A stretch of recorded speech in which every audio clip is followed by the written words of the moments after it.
میں یہ چاہتا ہوں کہ نکاح کی ضرورت اور اہمیت کے حوالے سے اگر آپ روشنی ڈال دیں کہ آپ اسے کیسے دیکھتے ہیں تو بہت اچھا ہوگا ناظرین کے لیے کہ ڈسکرائب ہو جائے گا موضوع۔ اعوذ باللہ من الشیطان الرجیم بسم اللہ الرحمن الرحیم۔ اہمیت تو اس حدیث سے اندازہ کیا جا سکتا ہے جو آپ نے انٹرو میں ذکر کی کہ نبی کریم صلی اللہ علیہ وسلم نے فرمایا کہ النکاح من سنتی فمن رغب عن سنتی فلیس منی، کہ نکاح میری سنت سے ہے، جو میری سنت سے بے رغبت ہوا وہ مجھ سے نہیں۔ اس پہ اظہار ناراضگی فرمایا، اور یہ بخاری کے حدیث کے مطابق 3 صحابہ تھے جو امہات المومنین میں سے کسی کے پاس حاضر ہوئے اور انہوں نے آ کے نبی کریم صلی اللہ علیہ وسلم کے گھر کے اعمال کے بارے میں پوچھا، تو ان کو وہ ہلکا سا گمان ہوا، تو آپس میں کہنے لگے کہ ہمارے نبی تو مغفرت شدہ ہیں، آپ کے لیے تو یہ بھی عمل بہت ہے۔ اب انہوں نے آپس میں کہا، ایک نے کہا کہ میں سارے رات سوؤں گا نہیں، دوسرے نے کہا کہ میں دن میں ہمیشہ روزے رکھوں گا، تیسرے نے کہا میں شادی نہیں کروں گا۔ جب نبی کریم صلی اللہ علیہ وسلم کو پتہ چلا تو پھر آپ تشریف لے گئے اور آپ نے فرمایا کہ تم نے ایسا ایسا کہا ہے۔ پھر جو شادی والے تھے ان کو خاص طور پہ مخاطب کر کے سرکار نے یہ جملہ ارشاد فرمایا۔ اس سے پتہ چلتا ہے کہ سرکار ناراض ہوتے ہیں اگر کوئی نکاح نہ کرے، اور اس کی تشریح توضیح یہ ہے کہ اگر ایک انسان نارمل حالت میں ہے، یعنی اگر نکاح نہ کرے تو زنا کی طرف یا کسی اور غلط کام کی طرف نہیں بڑھے گا، اور حقوق زوجیت ادا کر سکتا ہو، نان نفقہ ادا کر سکتا ہو، اس کے لیے یہ فرمان ہے، اس کے لیے نکاح سنت موقدہ ہے کہ اب وہ خواہ تاخیر کرے گا تو گناہ گار ہوگا۔ اور اگر کوئی کسی کو گمان ہے کہ شاید میں زنا میں پڑ جاؤں نکاح کے بغیر، یا یقین ہے، تو پھر یہ واجب اور فرض کے درجے میں چلا جاتا ہے۔ اور ایسے حضرت عبداللہ بن مسعود رضی اللہ تعالیٰ عنہ فرماتے ہیں کہ ہم نوجوانوں کا گروہ نبی کریم کے پاس حاضر ہوا تو سرکار نے ہمیں دیکھ کے ارشاد فرمایا کہ یا معاشر الشباب من استطاع الباءۃ فلیتزوج، تم میں سے جو نکاح کے کا سب سامان نا نفقہ وغیرہ یا کچھ مال رکھتا ہے اسے چاہیے کہ وہ نکاح کر لے، فإنہ اغض للبصر واحسن للفرج، کیونکہ یہ نگاہوں کو جھکانے والا اور شرمگاہ کی حفاظت کرنے والا ہے۔ اور فرمایا جو ایسا نہ کر سکے تو پھر وہ روزہ رکھے، فإنہ لہ وجاء، کیونکہ وہ اس کی خواہشات کو توڑ دینے والا ہے۔ یہاں میں ایک یہ نقطہ یہ گزارش کروں گا، اس کا مطلب یہ ہوا کہ شرمگاہ کی حفاظت اور نگاہوں کا جھکا ہونا یہ نبی کریم صلی اللہ علیہ وسلم کی بارگاہ میں بڑی اہمیت کا حامل ہے، اور اس کے لیے ایک طریقہ یہ بیان فرمایا کہ انسان نکاح کرے۔ اور اس میں زیادہ توجہ والی بات یہ ہے کہ نکاح کرنے کے بعد بھی اگر کوئی شرارتوں سے باز نہ آئے ٹھرکی قسم کا، تو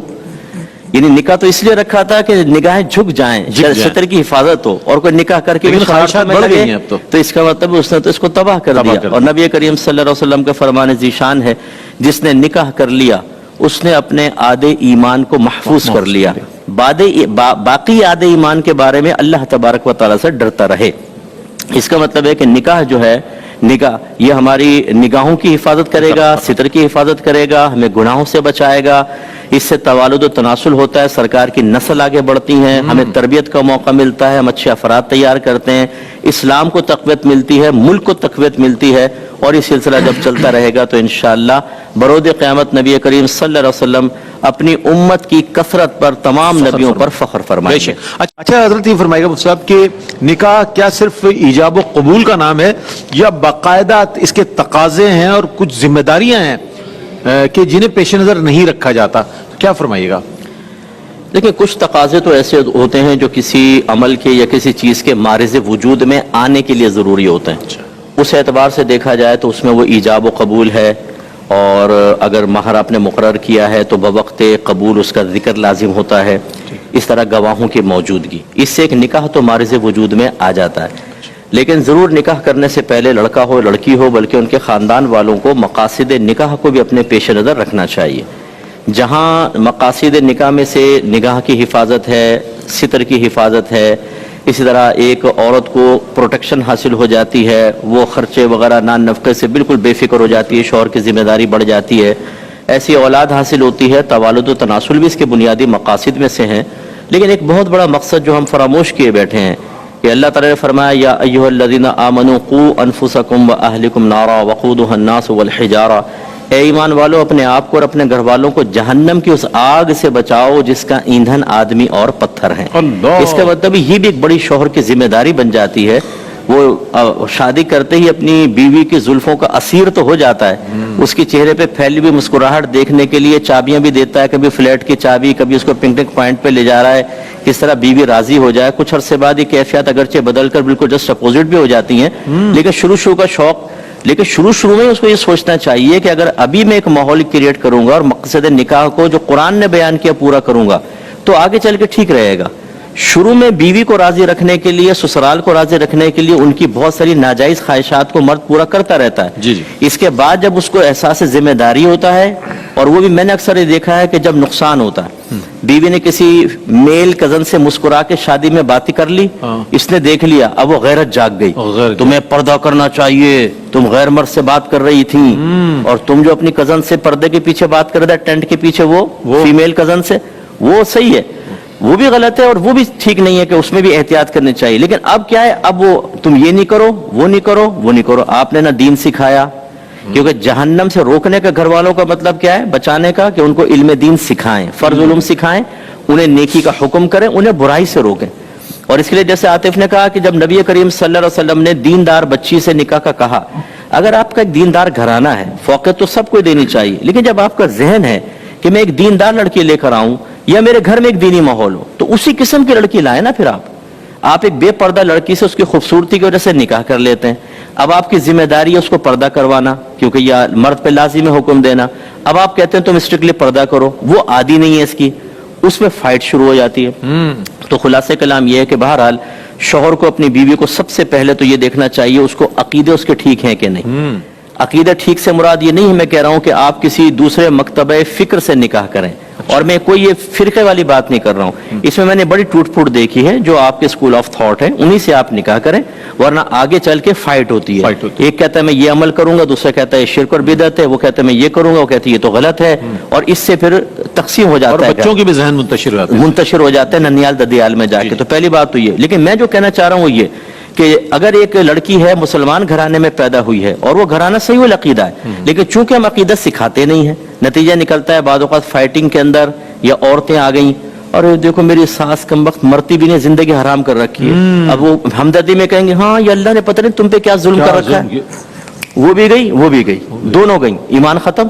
اس طرح تقدیر کے اوپر فرشتوں کا مذاق اڑانا, فرشتوں کو برا بھلا کہہ دینا, یہ شوہر کی ذمہ داری ہے نا. پھر احکام شرعیہ عملیہ سکھانا. ایک دفعہ اپنی بیوی سے کوشچن تو کریں کہ تمہیں کپڑے پاک کرنے آتے ہیں, تمہیں پتا ہے کہ نجاست غلیظہ کیا ہے, خفیفہ کیا ہے, تم تو سارے اٹھا کے واشنگ مشین میں ڈال کے دھو کر اور غیر شرعی طریقے سے ان کو سکھا کر استری کر کے مجھے پہنا کے جمعہ بھی پڑھوا رہی ہے, اور عیدین بھی, نہ جمعہ ہو رہا ہے, نہ عید ہو رہی ہے, نہ نماز ہو رہی ہے, ناپاک کپڑوں میں کہاں ہوگی, اور یہ پتہ ہی نہیں ہے. جب مسئلے سیکھیں گے تو پتہ چلے گا کہ اوہو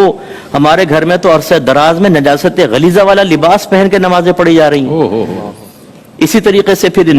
جو آپ نے شروع میں فرمایا نکاح کے مسائل, طلاق کے مسائل, جی جی یقین کیجئے مجھے ایسے مسئلے ملے ہیں, انہیں کیسز آئے ہیں 20 سال پہلے طلاق ہو چکی ہے, اور تینوں طلاقیں ہو چکی ہیں, نکاح ختم ہے, اور وہ ساتھ رہ رہے ہیں, بچے بھی پیدا ہو رہے ہیں. اب 3 طلاقوں کے بعد اگر آپ کو علم نہیں ہے تو آپ کی وجہ سے کم علمی اور جہالت کی وجہ سے شریعت تو نہیں بدلے گی, آپ کو شریعت کو فالو کرنا ہے, نہ کہ شریعت آپ کو فالو کرے, آپ کی مجبوریوں کے بدلتی چلی جائے. اب نتیجہ کیا نکلا, اتنے عرصے زنا کر رہے ہیں آپ, اور حلال سمجھ کر, اور بچے ولد الزنا پیدا ہو رہے ہیں جن کا باپ کا نسب بھی ثابت نہیں ہوگا بروز قیامت. ان بچوں کو باپ کے نام سے نہیں پکارا جائے گا, لیکن یہ کم علمی اور جہالت. تو یہ نتیجہ کیوں نکل رہا ہے؟ اسی طرح صغیرہ کبیرہ گناہ, خاندانوں کی عزتوں کی بات آ جاتی ہے جناب, ہمارا خاندان بدنام ہو جائے گا اگر ہم نے یہ ڈکلیئر کر دیا تو. اس لیے یہ بہت سارے آپ نے پہلے بھی فرمایا تھا, اس حوالے سے میں چاہتا ہوں مزید اس کو آپ. ہاں نہیں دیکھیں, اب یہاں کی بدنامی مول لے لیں یا آخرت کی بدنامی,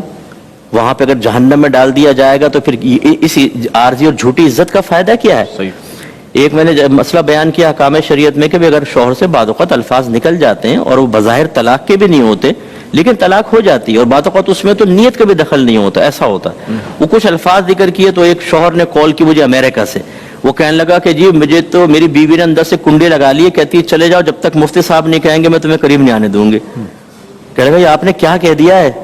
پھر زوجہ کو میں نے لیا اس کو لائن پر پوچھا تو انہوں نے بتایا انہوں نے ایک وقت میں ایسے الفاظ کہے تو مجھے خوف محسوس ہوا کہیں میرا نکاح تو بریک نہیں ہو گیا، اس لیے میں نے ان کو منع کیا، وہ شکر ہے نہیں ہوا تھا۔ تو میں یہ سمجھاتا ہوں کہ دیکھیں شوہر کی ذمہ داری ہے، اور خلاصہ کلام یہ ہے کہ شوہر کی ذمہ داری ہے وہ خود علم دین سیکھے، اس کے تقاضے کے مطابق عمل کرے، کیونکہ کل بچوں کی تربیت کرنی ہے، اور تربیت 3 چیزوں سے ہوگی، صاحب علم ہونا چاہیے، خود رول ماڈل ہونا چاہیے، اور جو شریعت کا تقاضا اس کے مطابق تربیت کرنی چاہیے۔ یہ 3 چیزیں باپ کے لیے ضروری ہیں۔ اس کے بعد پھر وہ گھر والوں کو دین سکھائے، نیکی کا حکم کرے، برائی سے روکے، یہ نکاح کے بڑے مقاصد میں سے ہیں۔ جو نہیں پورا کرے گا، آپ کے نبی نے فرمایا کلکم راعین وکلکم مسئول عن رعیتہ، تم میں سے ہر شخص نگہبان ہے، اس سے اس کی رعایا کے بارے میں برود قیامت کوسچن ہوگا۔ اور مرد کے بارے میں فرمایا مرد اپنے گھر والوں پر حاکم ہے، اس سے اس کے بیوی بچوں کے بارے میں برود قیامت کوسچن ہوگا۔ اس لیے یاد رکھیں یہ چائے مل رہی ہے گرم گرم، سحریاں مل رہی ہیں، افطاریاں مل رہی ہیں، کپڑے استری شدہ مل رہے ہیں، سیڑ بن کے بیٹھے ہوئے ٹانگ پر ٹانگ رکھ کے کہ حکومت مل گئی صاحب، بیوی کام کر رہی ہے، لیکن بروز قیامت یہی بیوی سامنے کھڑے ہو کر کہے گی اللہ تعالیٰ اس سے حساب و کتاب لے کہ اس نے اپنی ذمہ داری پوری نہیں کی تھی۔ اس کے لیے بھی تیار رہیں۔ بہت بہت زبردست، بڑی رہنما بات